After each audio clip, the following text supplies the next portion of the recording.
మనం కూడా ఏడుస్తుంటాం, మన కుటుంబాన్ని బట్టి మనం కూడా ఏడుస్తుంటాం. మన పిల్లలను చూసుకొని, మన కుటుంబాన్ని చూసుకొని, మన పరిస్థితులను చూసుకొని రోధిస్తుంటాం. ఆగరు కూడా ఏడుస్తుంది కానీ మొరపెట్టలేదు. నువ్వు కూడా ఏడుస్తుంటావు కానీ దేవుని సన్నిధికి రావడం లేదు. ఏడుస్తున్నావు కానీ ప్రార్థన చేయడం లేదు.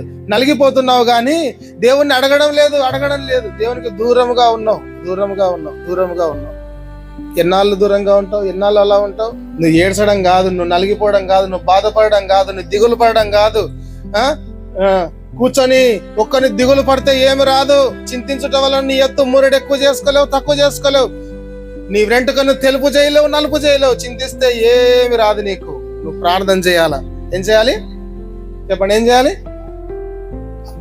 ఆగరు చేయలే ప్రార్థన, ఆగరు మొరపెట్టలే. ఏడుస్తుంది కానీ మొరపెట్టలే. కుమారుడు ఇస్మాయిల్ మొరపెట్టిన